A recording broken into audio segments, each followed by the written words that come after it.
आज स्वामी विवेकानंद का भी जन्मदिन है और इस मौके पर हम आपको यह बताएंगे कि आज के जमाने में कैसे विवेकानंद के विचारों की लड़ाई वीडियो गेम वाली पीढ़ी से हो रही है। और अगर भारत के युवा अगले 20 साल ऐसे ही वीडियो गेम खेलते रह गए तो भारत कभी भी दुनिया की सुपर पावर बन नहीं पाएगा।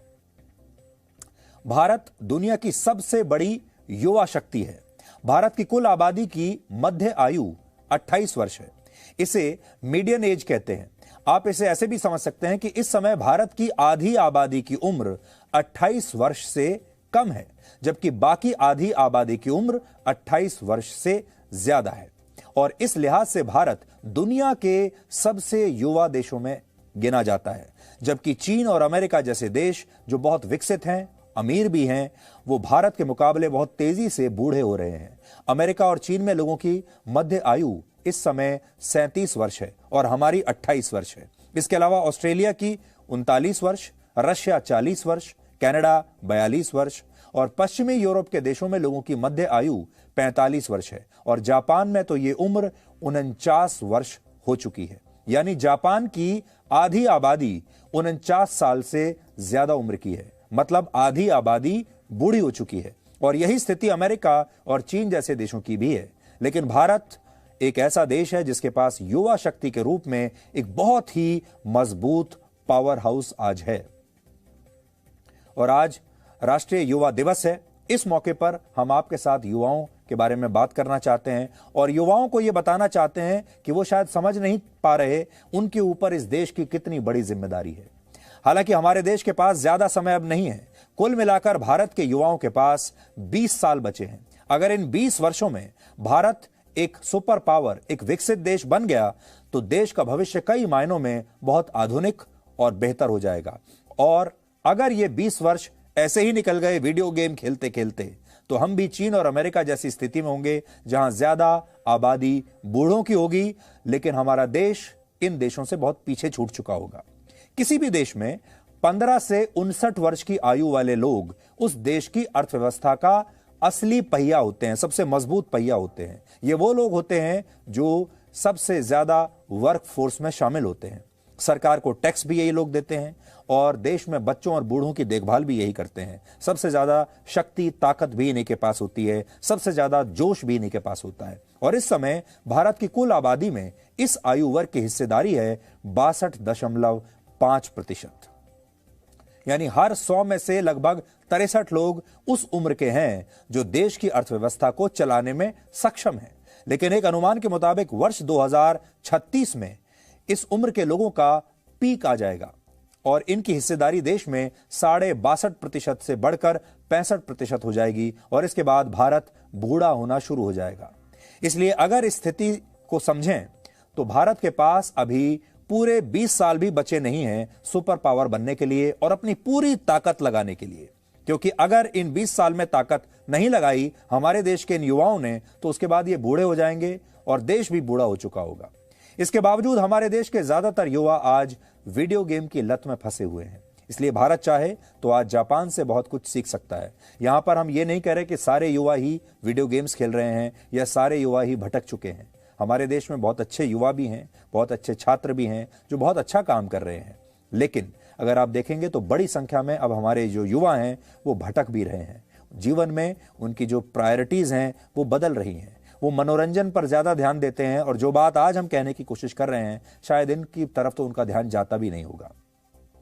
तो आज अगर उनके पास एक विकल्प हो, विकल्प है विवेकानंद या वीडियो गेम, तो क्या वो विवेकानंद के विचारों को चुनेंगे या वीडियो गेम को चुनेंगे? यह है बड़ी चुनौती। जापान की गिनती आज भले ही बहुत बूढ़े देशों में होती है, लेकिन एक जमाने में जापान भी भारत की तरह जवान हुआ करता था। वर्ष 1964 से 2004 के बीच जापान की ज्यादातर आबादी भारत की तरह युवा थी और इस दौरान जापान ने बहुत तरक्की की, बहुत काम किया, बहुत परिश्रम किया और आज जापान टेक्नोलॉजी और दूसरे क्षेत्रों में अमेरिका जैसे देशों को टक्कर देता है। और उसकी वजह यही है कि उसने अपने वो 20 से 30 साल बर्बाद नहीं किए, समय नष्ट नहीं किया। अगर जापान उस समय अपनी युवा शक्ति का सही इस्तेमाल नहीं करता, अगर जापान के जो युवा हैं उस समय अपने शौक पूरे करने में लग जाते, परिश्रम नहीं करते, तो आज उसके लिए अपना बुढ़ापा काटना बड़ा मुश्किल हो जाता और यह बात चीन भी समझता है, जिसने पहले वन चाइल्ड पॉलिसी खत्म की और अब 2 से ज्यादा बच्चों के जन्म को भी वो कानूनी मान्यता दे रहा है, क्योंकि वो जानता है कि चीन एक राष्ट्र के रूप में अब बूढ़ा होता जा रहा है। हालांकि इन देशों के मुकाबले भारत के लिए जो सबसे बड़ा एडवांटेज है वो ये कि हमारी युवा शक्ति भारत के लिए कोहिनूर के हीरे जैसी है। भारत में इस समय 15 से 18 वर्ष के बच्चों की उम्र 8 से 10 करोड़ है, जिन्हें आजकल कोविड की वैक्सीन भी लगाई जा रही है। ये वही बच्चे हैं जिन्हें कोविड की वैक्सीन लगाई जा रही है जो भारत को सुपर पावर बनाएंगे, जबकि 15 या उससे कम उम्र के बच्चों की संख्या हमारे देश में 36 करोड़ से ज्यादा है। यानी इस समय देश में 46 करोड़ से ज्यादा बच्चे 18 साल से कम उम्र के हैं और अगले 20 वर्षों में यही 46 करोड़ बच्चे भारत की वर्कफोर्स में शामिल होंगे और उसके बाद 2 दशकों तक इन्हीं पर भारत की अर्थव्यवस्था की जिम्मेदारी होगी। बड़े होकर ये अपना परिवार चलाएंगे, अपने परिवार के लिए महत्वपूर्ण फैसले लेंगे। बड़े होकर यही लोग वोट डालेंगे, ये तय करेंगे कि हमारे देश में कैसी सरकारें आएंगी, देश का भविष्य कैसा होगा, देश की राजनीति किस दिशा में जाएगी। और यही बच्चे ये भी तय करेंगे कि आज से 20 साल बाद भारत की स्थिति क्या होगी। सोचिए, अगर ये 46 करोड़ बच्चे शिक्षित हुए, इन्होंने अच्छे से पढ़ाई की, इनके पास अगर हुनर हुआ यानी इन्होंने स्किल हासिल की, अगर ये स्किल्ड हुए तो भारत की ताकत कितनी बढ़ जाएगी। लेकिन इनमें से 7 करोड़ बच्चे आज ऑनलाइन गेमिंग की लत का शिकार हो चुके हैं। बहुत बड़ी संख्या में बच्चे ऐसे हैं जो परिश्रम से बचते हैं, ओवरवेट हो चुके हैं। अंग्रेजी में इसे डेमोग्राफिक डिविडेंड कहते हैं। आप इसे ऐसे समझिए कि जब किसी देश की आबादी की आयु में बदलाव की वजह से उस देश के आर्थिक विकास को मदद मिलती है तो उसे डेमोग्राफिक डिविडेंड कहा जाता है। इसी स्थिति में उस देश की लेबर फोर्स यानी कामगारों की संख्या ज्यादा होती है। कामगारों की संख्या बढ़ने से उस देश की बचत बढ़ जाती है, बचत बढ़ने से निवेश बढ़ता है और निवेश बढ़ने से नए आर्थिक अवसर पैदा होते हैं और ये आर्थिक अवसर औद्योगिकीकरण को बढ़ावा देते हैं। हालांकि यह मानना है कि भारत की युवा शक्ति ही उसे सुपर पावर बना देगी, यह भी एक भूल होगी। भारत के लोगों का अगर कौशल विकास नहीं हुआ यानी वो स्किल्ड नहीं हुए तो नए नए इनोवेशन नहीं होंगे और भारत की युवा शक्ति कुछ ही क्षेत्रों तक सीमित रह जाएगी। किसी भी देश की राष्ट्रीय आय तभी बढ़ती है जब लोग हाईली स्किल्ड होते हैं और हाई स्किल्ड जॉब्स करते हैं। लेकिन आजकल के ज्यादातर युवा हाई स्किल्ड जॉब्स की जगह सोशल मीडिया पर रील्स बनाना पसंद करते हैं, टिकटॉकर बनना चाहते हैं। उन्हें इनोवेशन से ज्यादा इस बात की चिंता है कि उनका उनके दोस्तों के बीच कैसा इंप्रेशन है। इनोवेशन से ज्यादा चिंता इंप्रेशन की है। अगर युवाओं का स्वास्थ्य अच्छा नहीं तो वो देश को सुपर पावर नहीं बना पाएंगे। उदाहरण के लिए, अगर युवा पीढ़ी का एक बड़ा हिस्सा आलसी हो जाए, परिश्रम करने से बचने लगे तो देश कभी भी सुपर पावर बन ही नहीं सकता। जॉबलेस ग्रोथ भी युवा शक्ति को निष्क्रिय कर सकती है। यानी लोग संख्या तो बढ़ रही है, आपके पास युवाओं की शक्ति भी है, लेकिन उन युवाओं के पास कोई काम ही नहीं है, कोई रोजगार ही नहीं है, तो फिर ये एक ज्वालामुखी की तरह होगा। अगर किसी युवा को पढ़ लिख कर नौकरी नहीं मिलती, रोजगार नहीं मिलता, तो वो देश की अर्थव्यवस्था में कोई योगदान नहीं दे पाएगा और जिसे हम बहुत बड़ा शक्ति पुंज मानते हैं, वो एक ज्वालामुखी बन जाएगा। इसलिए रोजगार के नए अवसर पैदा करना बहुत जरूरी है। हालांकि यहां एक चुनौती यह है कि भारत के बहुत सारे युवा खुद को रोजगार के लिए तैयार करना ही नहीं चाहते। हमारे देश के युवा सॉफ्टवेयर बनाना चाहते हैं लेकिन सॉफ्टवेयर कंपनी नहीं बनाना चाहते और इसीलिए उन्हें कई बार दुनिया में कोडिंग कुलीज कहा जाता है। वो कोडिंग तो कर सकते हैं लेकिन बड़ी बड़ी कंपनियों का निर्माण नहीं कर सकते। वो इनोवेशन से ज्यादा वेकेशन के बारे में सोचते हैं।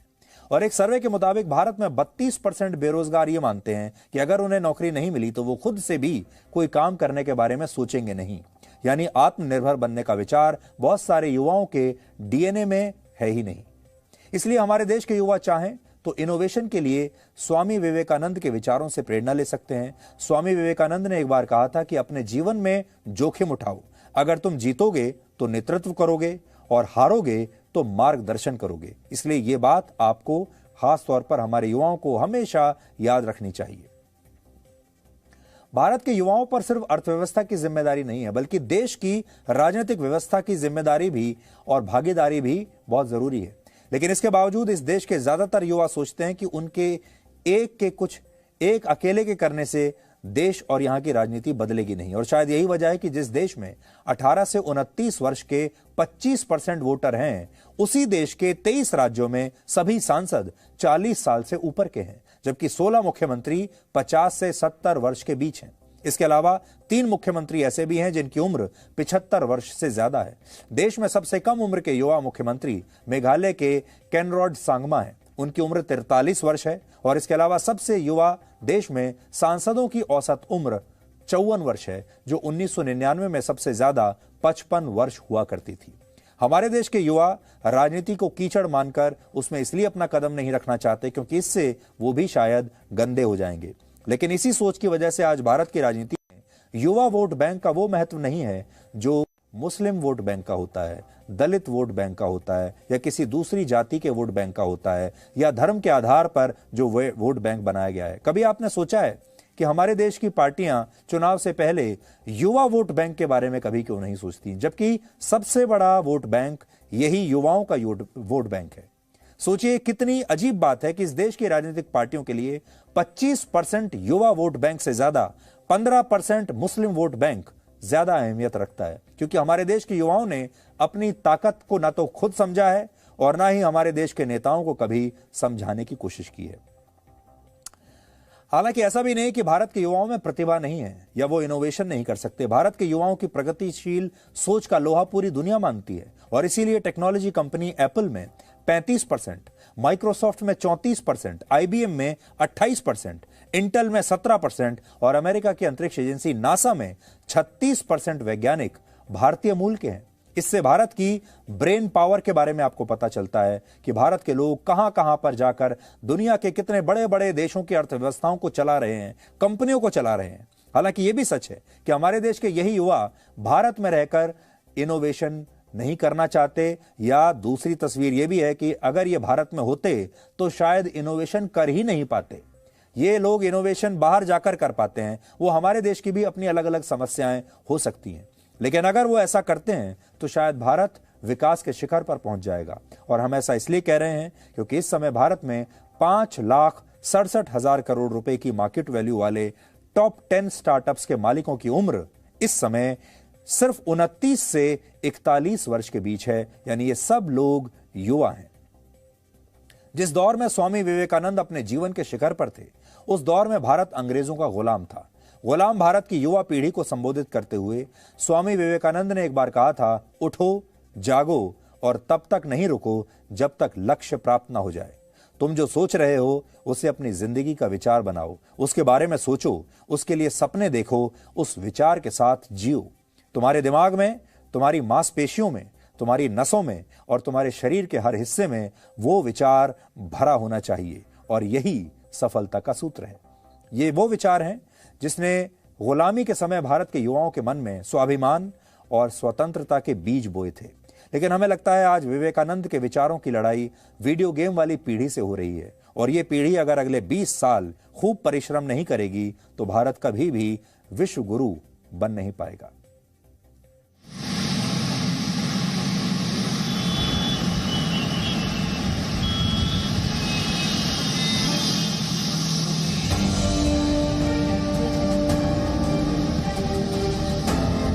ये स्वामी जी ही थे जिन्होंने उस दौर में कहा था कि निडर, बेबाक और आकांक्षी युवा ही वो नींव है जिस पर राष्ट्र के भविष्य का निर्माण होता है। मैं शपथ लेता हूँ हमारे राष्ट्र के प्रति कर्तव्य है उन्हें पूरा करने का प्रयास करूंगा।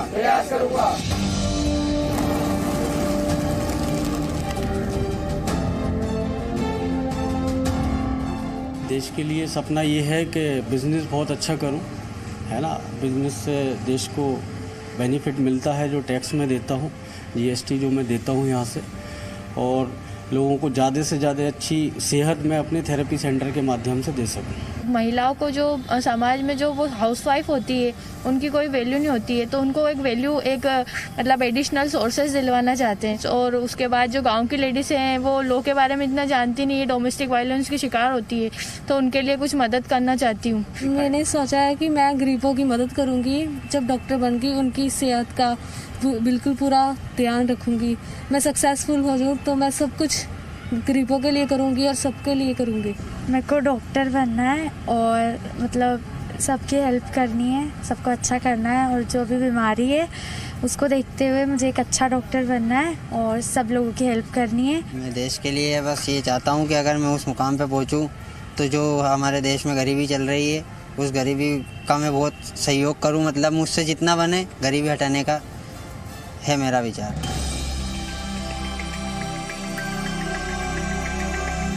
बतौर युवा हम लोग पहले अपने देश को सपोर्ट करना चाहेंगे। जैसे कि मेरा गोल है, हम डिफेंस में जाना चाहते हैं, तो हम लोग डिफेंस में जाके अपने देश को सपोर्ट करना, डिफेंस करना चाहेंगे, सुरक्षा करना चाहेंगे। कि गवर्नमेंट सब चीज़ का जिम्मेवारी नहीं रह सकता है, हम लोग को भी आगे बढ़ना चाहिए। एज हम लोग यूथ हैं तो हम लोग को भी देश का आगे बढ़ने के लिए भागीदारी होना चाहिए। युवा एक देश के लिए बहुत बड़ा महत्व रखता है। जब तक उसको अच्छा शिक्षा नहीं दीजिएगा तब तक युवा कुछ करेगा नहीं।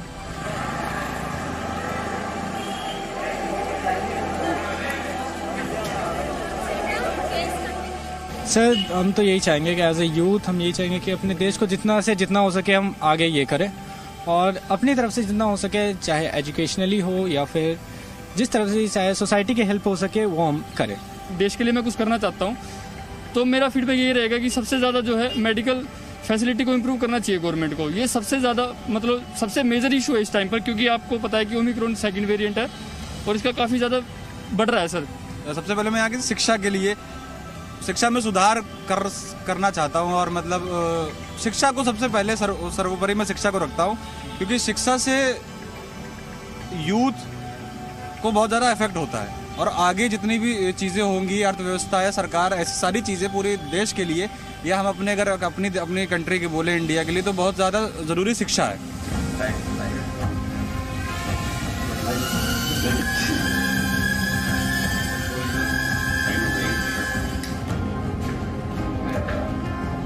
मैं खुद एक स्टॉक मार्केट का ट्रेडर हूँ, तो फिर मेरे लिए एक सर्विस होगी कि मेरे साथ कोई मिलके काम करे, जिससे उसका भी, उसके घर में भी एम्प्लॉयमेंट क्रिएट हो, उसको भी पैसे और नॉलेज भी मिले, और कोई फ्री के पैसे नहीं बांट रहा है इधर। ऑब्वियसली काम रिजल्ट अगर मिल रहा है तो फिर हम पैसे भी वैसे हिसाब से देंगे, वैसा है। अब बीइंग एक म्यूजिशियन मैं एज एन एक सर्विस, प्रॉपर सर्विस नहीं दे सकता, बट मैं बस इतना बोलना चाहूँगा कि जो भी आप कर रहे हो, जो आपका पैशन है उसके तरफ जाना चाहिए आपको, and then excel in that area.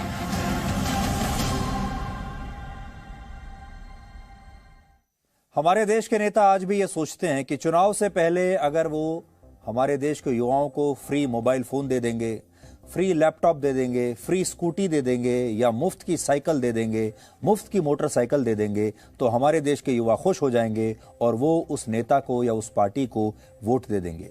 ये एक बहुत बड़ी गलतफहमी है, और इस गलतफहमी को हमारे देश के युवा ही दूर कर सकते हैं। हम ये चाहेंगे कि आप मुफ्त की चीज़ों के प्रति आकर्षित होने की बजाय, अगर आपको मोटरसाइकिल चाहिए, स्कूटी चाहिए, लैपटॉप चाहिए, आप खुद लीजिए। खुद अपने आप को इतना सशक्त बनाइए कि आप ये सारी चीज़ें खुद ले सकें। आज देश के युवाओं से, अगर आपके परिवार में युवा हैं तो उनसे यही कहना चाहेंगे कि सारी जिम्मेदारी अपने माता पिता पर मत छोड़िए, सारी जिम्मेदारी अपने स्कूल और अपने अध्यापकों पर मत छोड़िए, सारी जिम्मेदारी सिर्फ सरकार पर ही मत छोड़ दीजिए। अपनी जिम्मेदारी मत भूलिए। कुछ जिम्मेदारियां आपको अपने लिए भी रखनी चाहिए। आपके जीवन में क्या सिद्धांत रहेंगे, आप किन सिद्धांतों का पालन करेंगे, और आप भविष्य में क्या करना चाहते हैं। सबसे पहले अगर आप अपने परिवार को सशक्त बनाएंगे, मजबूत बनाएंगे, तो आपका समाज मजबूत होगा, और समाज मजबूत होगा तो फिर आपका देश भी मजबूत होगा। और वो दिन दूर नहीं है जब देश मजबूत होते होते एक दिन भारत विश्व गुरु बन जाएगा। लेकिन उसके लिए आपको थोड़ा समय वीडियो गेम की स्क्रीन से बाहर निकलकर देखना पड़ेगा, आपको थोड़ा सा समय अपने मोबाइल फोन की स्क्रीन से बाहर निकलकर बिताना पड़ेगा, थोड़ा सा समय सोशल मीडिया से बाहर निकलकर, लाइक्स की दुनिया से बाहर निकलकर, इंप्रेशन की दुनिया से बाहर निकलकर, टिकटॉक की दुनिया से बाहर निकलकर या फेसबुक की दुनिया से बाहर निकलकर भी आपको अपने बारे में सोचना होगा कि आप असल में जा कहां रहे हैं। और ये सब काम करने के लिए भारत के युवाओं के पास सिर्फ 20 साल हैं। ये 20 साल हमसे कोई छीन नहीं सकता, और अगर हमने इन 20 सालों को बर्बाद कर दिया तो ये 20 साल हमें कोई वापस लाकर दे भी नहीं सकता। Presenting B News app, available on Google Play and App Store. Download it now.